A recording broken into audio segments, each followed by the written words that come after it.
ఒకరోజు నాకు ఒక గుర్తొస్తుంది. నాకు కాలినోళ్ళంటే నాకు ఆమె గుర్తొస్తది. ఆమె ప్రేమలో విఫలమైంది ఆ అమ్మాయి. ఎందుకో తెలీదు, విరక్తి చెందింది. ఆ 6 ఫీట్ పైనుంది. 6 అడుగులుంది. కిరసనాలు పోసుకొని ముట్టిచ్చేసుకుంది. 70% కాలిపోయింది. ఏమి లేదింకా. మొఖమంతా కాలిపోయింది. ఎంటుకలు గూడా కాలిపోయినాయి. ఏం లేదింకా. వార్డ్‌లో పెట్టారు. అప్పటికి 3 రోజులో, 4 రోజులో అయింది. నేను నైట్ డ్యూటీలో ఉన్నా. దేవుడు నాకిచ్చిన ఒక దాన్నేమనాలో తెలీదు. దాన్ని ఎలా వివరించాలో నాకు ఒక వ్యక్తిని చూస్తే చీదరంటారే అసలు తెలీదు. ఎవరినైనా పట్టుకుంటా. ఏదైనా పట్టుకుంటా. రెండోది, ఒక వ్యక్తిని చూసి మరి ఒక్కోసారి నాకే డౌట్. నా ముక్కులు పనిచేస్తున్నాయా? నా ముక్కుకి దుర్వాసన అనేది అసలు రాదు. అసలు మిగతా వాళ్ళంతా మాస్కులు కట్టి వార్డులెళ్తారు. నేను ఏ రోజు ఏ మాస్క్ కట్టుకోను. అది ఒక్కొక్కసారి నాకు మంచిగా అవుతదది. ఆ రోజు నైట్ డ్యూటీలో ఆ వార్డ్‌లో బర్న్స్ వార్డ్ అది. ఈమెని పడుకోబెడితే ఒక సిస్టర్ ఉంది. నేను పేరు చెప్పట్లేదు. ఆ సిస్టరు ఇంజెక్షన్స్ ఇవ్వాలి.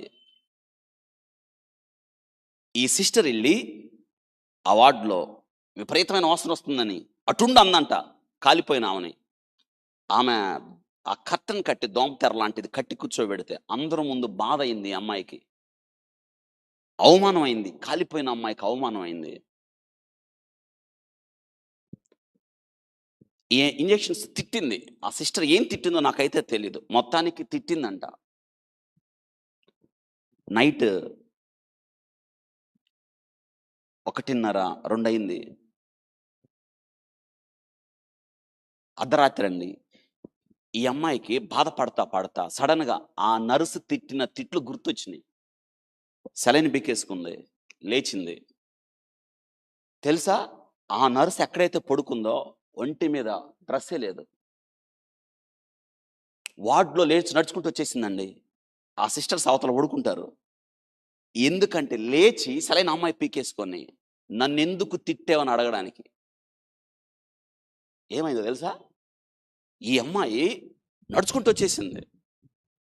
ఒక రొ ఒక ఒక 2 వార్డులు దాటి రావాలి. 2 వార్డులు దాటి వచ్చేసేటప్పటికి ఈ అమ్మాయిని ఎవరైతే తిట్టారో ఒక్కటే వేరే పేషెంట్ ఇంజెక్షన్ ఏసి వస్తుంది.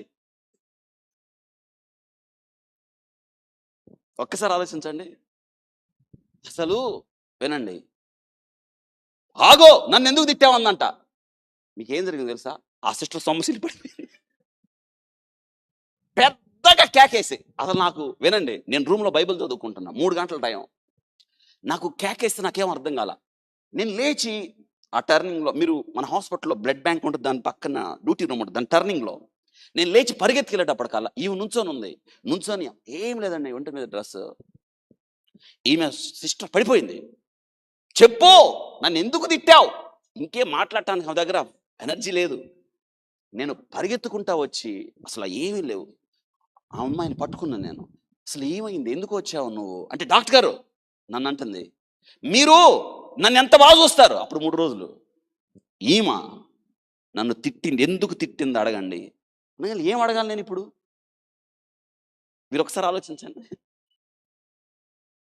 నేను అలా కాదు. చెయ్యి పట్టుకొని 2 వార్డులు దాటిచ్చి ఆ అమ్మాయిని తీసుకెళ్ళాను. నేను మాట్లాడతారా? ఆ అమ్మాయిని తీసుకెళ్ళాను. తీసుకెళ్ళి ఆ అమ్మాయిని కూర్చోబెట్టి 1 అవర్ కూర్చొని ఆ అమ్మాయి పక్కన నేను కూర్చొని, "నువ్విలా రావచ్చా?" భయపడతారు గదా! "నువ్విలా రావచ్చా?"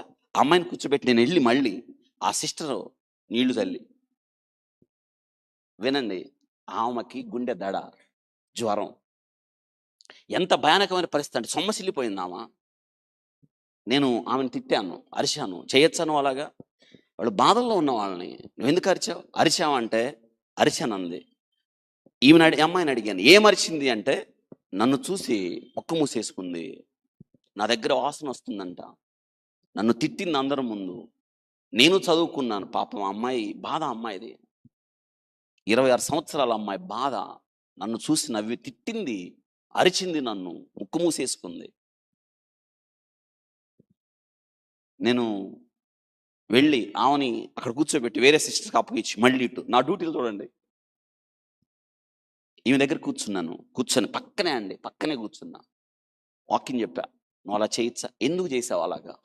నీకు మొదటి రోజు చెప్పా, నేను నీకు ట్రీట్మెంట్ ఇచ్చేటప్పుడు, మళ్ళీ ఈరోజు చెప్తున్నా, చెప్పాను వాక్యం. ఏడ్చింది, ఎందుకు ఇలా చేసావు? మళ్ళీ పాత జ్ఞాపకంలో నన్ను మోసం చేశాడు వాడు.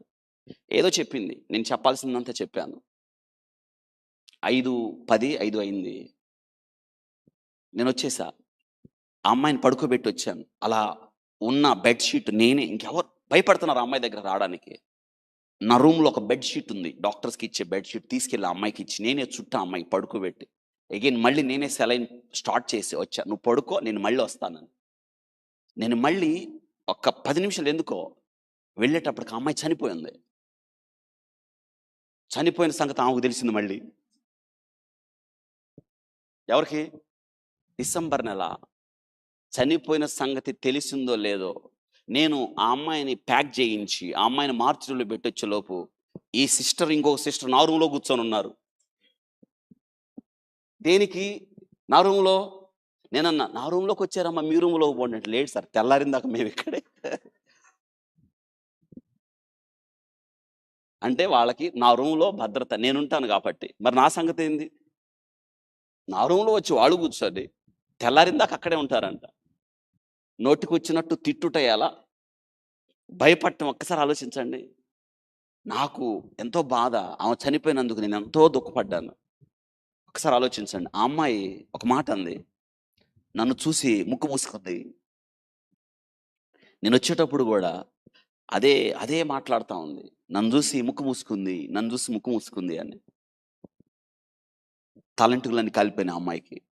అవును, ఆ సిస్టర్ అనడమే కాదు, ఆ అమ్మాయి దగ్గర భయంకరంగా కాలిపోయిన వాసన వచ్చింది. అయితే నా ముక్కులు పనిచేయట్లేదన్న సంగతి నాకు అప్పుడే తెలిసిపోయింది.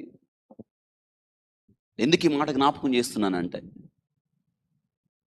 వాళ్ళ వెంట్రుకలు అగ్ని వాసన రాలేదు.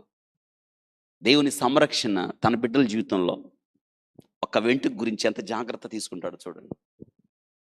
ఈరోజు వాక్యం వింటున్నా, నీవు నీ తల మీద విన్న వెంట్రుకలు కూడా కాలడానికి వీల్లేదు. నీ తల మీద ఉన్న వెంట్రుకలన్నీ కూడా లెక్కించబడ్డాయి. దేవుని సెలవు లేకుండా వాటిలో కూడా కింద పడదు. ఎంత మంచి మాట. నీ గురించి వెంట్రుకలని బైబిల్ గ్రంథంలో ఎక్కడొచ్చినా నీ గురించి దేవుడు జాగ్రత్త చెప్తాడు. ఎందుకు భయపడతావు? ఎందుకు కలవరపడతావు? నీ తల మీద ఉన్న వెంట్రుకలన్నీ కూడా లెక్కించబడ్డాయి. 7 అంతలు మండిన అగ్ని 7 అంతలు మండించి రాజు ఉగ్రత ఊగిపోయాడు. రాజు చేసిన కార్యం, రాజు మండించిన 7 అంతల అగ్ని, ఒక మాట మన భాషలో, వాళ్ళ తల ఎంటుకను కూడా కాల్చలేక, ఇది దేవుని భద్రత. వచ్చి వాళ్ళని చూశారు, వాళ్ళ తల వెంట్రుకల్లో ఒక్కటి కూడా రాలటం కాదు, కాలటం, వాసన లేకపోవడం తేల్చేశారు. ఇది వింతైన కార్యం. అందుకే నేను చెప్పాను, పర్సెక్యూటెడ్ పీపులే కాదు, God's people are a preserved people. వారు సంరక్షించబడ్డారు. ఆ కంటిన్యూషన్ చూడండి, ఆ వాక్య భాగంలో చూడండి, 27 చదివాం మనం.